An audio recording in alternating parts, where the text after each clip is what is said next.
วัสดีท่านผู้ชมนะครับเข้าสู่รายการทอล์กไทม์กับข้าพเจ้าแม็กส่วนเรื่องของ EP นี้ก็ได้ว่าต้องบอกว่าเป็นเรื่องที่ค่อนข้างจะดราม่าเนาะทางช่องฟังลาวแล้วก็ไทยท่านผู้ชมเรื่องมีอยู่ว่าได้มี CEO ลาวคนหนึ่งได้นำรถที่ว่าทึกต่ำเนาะคือสภาพยับเยินแล้วก็ส่งข้ามไปซ่อมอยู่ที่ฝั่งไทยก็คืออยู่ที่ประเทศไทยท่านผู้ชมแต่ว่าดราม่าของเรื่องนี้ก็คือทางฝั่งของCEOลาวก็คือเจ้าของรถที่ว่าส่งรถข้ามไปซ่อมที่ฝั่งไทยเนาะต้องการที่ว่าจะเร่งด่วนให้ได้ภายใน1 เดือนประมาณนี้แต่ว่าทางฝั่งของเจ้าของอู่เนาะในสร้าง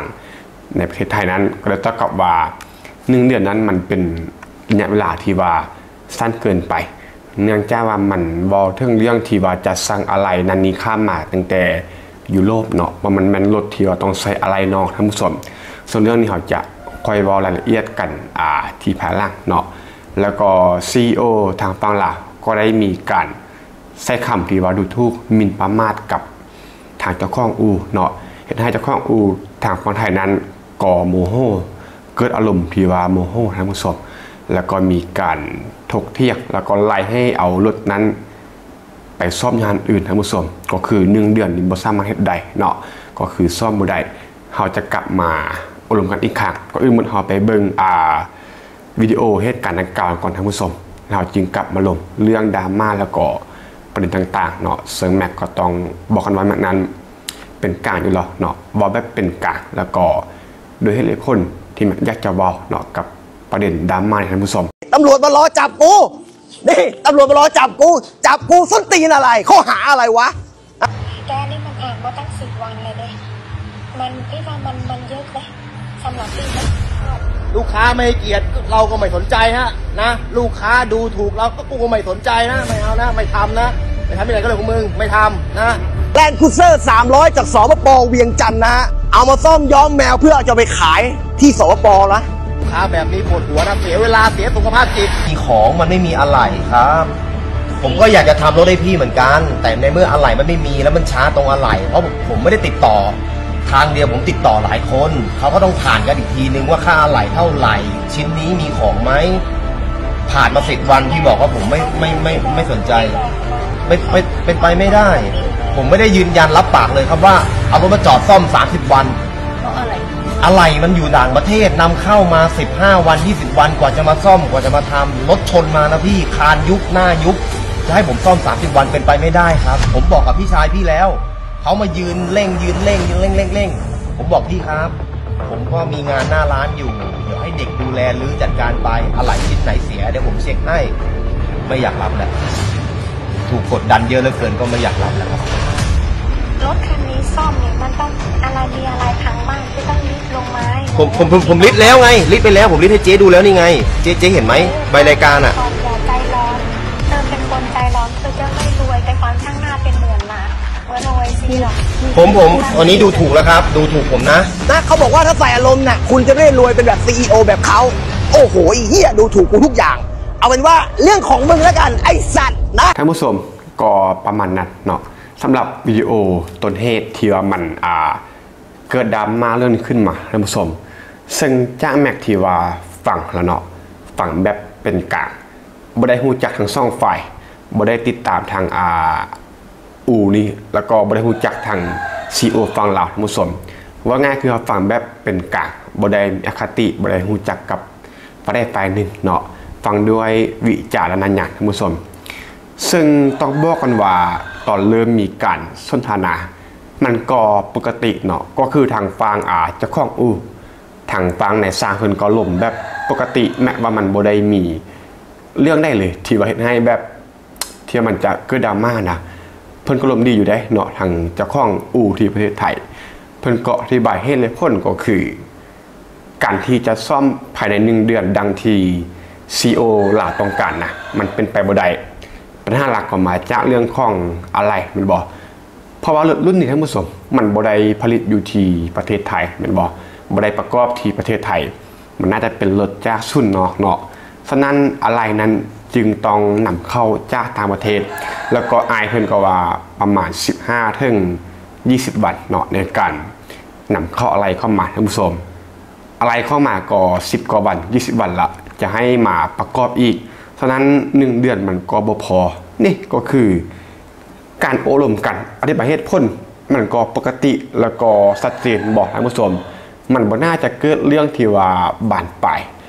แล้วก็ดราม่าเนาะซึ่งนั่นแหละก็มีคำเบาจาก CEO ส่วนมากก็คือคำสำคัญก็คือถ้าว่าเป็นแบบนี้เนาะเจ้าจะได้เป็นแต่สร้างซ่อมรถแบบนี้ตลอดไปเจ้าจะบ่มีสิทธิ์ที่จะได้เป็น CEO พันล้านคือกับค่อยนี่คือคำที่ CEO เว้ากับ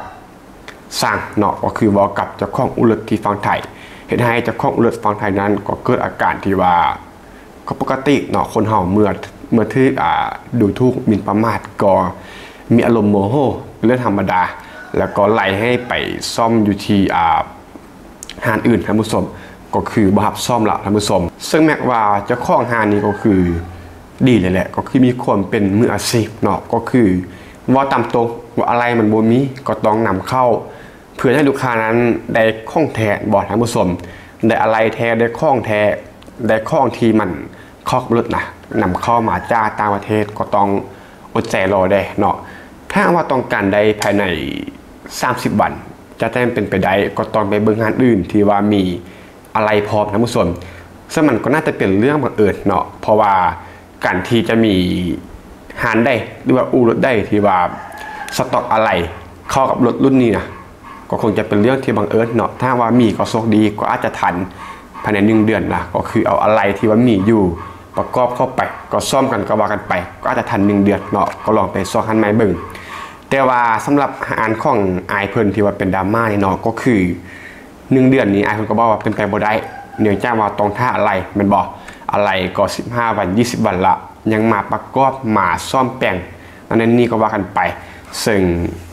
1เดือนเป็นไปบ่ได้ก็ว่าตามตรงและโดยเหตุและผลก็คือต้องท่าอะไรเป็น20วันบอกท่านผู้ชมธรรมดาปกตินี่ก็ต้องเข้าใจเนาะถ้าเฮาแบบเฮาฟังจากเจ้าของอู่เพิ่นอธิบายนี่ก็ต้องเข้าใจบอกว่าต้องท่าอะไรบ่แม่นว่าเพิ่นนี่นิ่งเฉยเนาะก็คือเจ้าของอู่เพิ่นก็สั่งอะไรอยู่ท่าอะไรเมื่ออะไรมาก็จะประกอบให้แต่ว่า1เดือนนี้มันบ่ทันแท้ๆนี่มันก็ปกติและแม็กฟังแต่ว่าบ่เข้าใจว่าเป็นหยังเนาะทาง CEO จริงบ่พอใจแล้วก็มีคำดูถูกออกมาท่านผู้ชมซึ่งมันเป็นคำที่บ่สมควรที่จะเว้าเลยเนาะซึ่งทางที่ผู้ที่ลมซ้ายลมโทรศัพท์อยู่ก็เป็นเจ้าของอู่เนาะซึ่งบ่ได้เป็นสร้างอันนี้แม็กเว้าตามเหตุการณ์ที่ซื่อแต่ว่าในความเป็นจริงแล้วบ่ว่าจะเป็นสร้างหรือว่าจะเป็นอย่างก็แล้วแต่เนาะมันก็บ่สมควรที่จะใช้คำนี้มาดูถูกกันเพราะว่านี่คือมันเป็นอาชีพเนาะท่านผู้ชมบ่ได้มาเป็นลูกน้องหรือว่าบ่ได้เป็นขี้ข้าแม่นบ่ก็คือเป็นอาชีพของเพิ่นเฮาเป็นลูกค้าแม่นบ่เมื่อเพิ่นอธิบายมาก็คือตามสายอาชีพความรู้ที่เพิ่นมีเนาะเพิ่นอธิบายมาว่าเป็นนั้นแนวนี้เป็นไปบ่ได้นั้นนี่เขาก็ต้องยอมรับเนาะถ้าว่ายอมรับบ่ได้ก็เพียงแต่ว่าลองไปสอบงานอื่นเบิ่งที่ว่าอาจจะมีอะไรสต็อกไว้คือที่แม็กได้วอลไปเป็นบ่ท่านผู้ชมซึ่งประเด็นที่ว่ามีการถกเถียงกันแล้วก็ในคลิปก็จะเป็นประมาณนั้นเนาะแล้วก็คลิปนี้ก็เป็นไวรัลท่านผู้ชมทางฝั่งของเราไทยซึ่งมันก็มีเสียงแตกเล็กน้อยเนาะก็มีเสียงที่ว่าประมาณหนึ่งที่โจมตีสร้างเนาะว่าสร้างนั้นเจ้าของอู่ที่ฝั่งไทยนั้นบ่ม่วนนั่นนี่ซึ่งถ้าเราฟังโดยวิจารณญาณเนาะบ่มีอคติกับฝ่ายใดฝ่ายหนึ่งไอ้สร้างเพิ่นหรือว่าพี่สร้างเพิ่นน่ะก็คือเจ้าของอู่นั่นแหละเพิ่นก็ลมดีเนาะก็เว้าโดยเหตุและผลแล้วก็นำเสียงที่เป็นจะไว้ดีนำเสียงที่เป็นตัวเองเนาะก็คือบ่ได้อาจจะบ่ได้เว้าบ่ได้เติมน้ำตาลให้มันหวานให้มันเว้ามวลเข้าไปแต่ว่าก็นำเสียงที่ปกติเป็นตัวของตัวเองแล้วก็สำคัญที่สุดก็คือเหตุและผลบอกท่านผู้ชมสำคัญที่สุดก็คือเนื้อในใจความคำเว้าเหตุและผลก็คือปกติแล้วก็อธิบายดีเป็นบอกนี่แหละก็คือสำหรับประเด็นที่ว่าบ่ม่วนนี้มันก็อาจจะบ่แม่นท่านผู้ชมเนาะเพราะว่าคำเว้าปกติแล้วก็เหตุและผลไอเพิ่นก็ปกติเนาะมันก็เหตุและผลดีแล้วก็มีบางคนก็ไปคอมเมนต์ว่าแปลงบ่เป็นเนาะตัวนี้นี่น่าจะหนักเนาะคำว่าแปลงบ่เป็นนี่เพราะว่าห้านนี้แม็กก็บ่ได้ติดตามเนาะแต่ว่าแม็กได้ไปเบิ่ง มือวานนี้ก็มือนี้นะสังเกตแล้วก็คือมีลูกค้าไล่เนาะแล้วก็มีลูกค้าทางฝั่งลาวที่ว่าไว้วางใจให้ผู้ชมข้ามไปซ่อมแปลงไล่พอมันจะทื่อกลัวมันบอกเพราะว่าแน่นอนแหละว่ารถที่ว่ามันประกอบอยู่ไทยนะรถที่ผลิตหรือประกอบอยู่ไทยนะเมื่อมันมีอะไรมันจะทื่อกลัวเนื่องจากว่าเอาอะไรข้องไทยใส่เลยอะไรไทยซ่อมแปลงเลยมันจะทื่อกลัวแต่ถ้าแปลงอยู่ลาวนี่ก็ต้องได้นำเข้าอะไรจากไทยถึงมันหนึ่งมันบอกนำเข้าอะไรแล้วก็มาแปลงอีกแต่ว่าเอาข้ามไปไทยแล้วก็แสะอะไรไทยแปลงเลยรับรถที่ผลิตแล้วก็ประกอบในประเทศไทยท่านผู้ชมซึ่งสำหรับคนที่ว่าแปลงบ่เป็นนี้อาจจะบ่ได้พิจารณาให้เหตุผลเนาะให้เหตุผลก็ดังที่แม็กได้ว่าไปท่านผู้ชมให้เหตุผลก็คือท่าอะไรท่านผู้ชมบ่แม่นว่าแปลงบ่เป็นเนาะก็คือรอท่าอะไรที่ว่าจะนำเข้าซึ่งมันเป็นเรื่องที่บ่จำเป็นต้องเข้าใจยากเลยเรื่องนี้ก็คือมันเข้าใจง่ายๆเนาะถ้าเราใช้วิจารณญาณในการฟังแล้วก็การตอบแทนนะก็คือทางอูเพิ่นที่ฟังไทยนะก็คือเพิ่นท่าอะไรมาเท่านั้นบ่แม่นว่าแปลงบ่เป็นหรือว่าแปลงบ่ได้เนาะก็คือท่าอะไรมาในเมื่ออะไรมันบ่มาจะแปลงได้มันบ่นี่ก็คือมันเป็นความงงของคนเนาะว่าฟังแนวได้ว่าบ่เข้าใจนะท่านผู้ชมแล้วก็คอมเมนต์ว่าแปลงบ่เป็นทางทีเพิ่นท่าอะไรมาอยู่ท่านผู้ชมก็ประมาณนี้ก็แล้วกันท่านผู้ชมรับประเด็นที่ว่าดราม่าเนาะกับสิ่งที่แม็กอยากจะบอกไปเนาะสำหรับทางฝั่งของเจ้าของทางฝั่งของประเทศไทยนะก็คือเริ่มต้นเนาะเขาเบิ่งเป็นกลางนั่นแหละเขาก็ฟังนำกันว่าเริ่มต้นเพิ่นก็ล่มปกติกันเป็นการสนทนานำเสียงก่อปกติแล้วก็ยกให้แหละพ้นอธิบายถ้าว่าทางเจ้าของรถเข้าใจว่าอ๋อมันต้องท่าอะไรเนาะเขายังหับได้บ่ว่ามัน1 เดือนบ่ทันเพราะว่าต้องท่าอะไรถ้าหับได้ก็ท่าไปหับบ่ได้ก็ลองสอดทางอื่นเบิ่งมันน่าจะเป็นเพียงแต่ซ้ำนี้แล้วก็เข้าใจกันจบแยกเนาะถ้าว่าท่าบ่ได้คันท่าว่าท่าได้ก็ท่าต่อไปนั่นก็น่าจะลงด้วยคำบอกแล้วก็ให้ผลที่ว่าดีเนาะแต่ว่าเป็นอย่างมันจึงมีคำที่ว่าดูถูกต่อว่าแล้วก็ดราม่ากันขึ้นมาท่านผู้ชมข้อสุดท้ายนั้นพิจารณากันเองเนาะฟังวิดีโอแล้วก็ฟังที่ซีแม็กได้ว่าไปก็พิจารณากันอีกวันหนึ่งอาจจะบ่ต้องว่าแม็กนี่ว่าถูก100%ก็ได้เนาะหรือว่าแม็กนี่ว่าผิดนั่นก็ตามอันนี้เราทุกคนลองแสดงความเห็นเนาะในสิทธิความเป็นของมันเนาะวิจารณาความเป็นของมันท่านผู้ชมก็ประมาณนี้เนาะท่านผู้ชมและ EP นี้ขอทุกท่านมาสมัครฟังพบกันใหม่ EP ต่อไปขอบใจ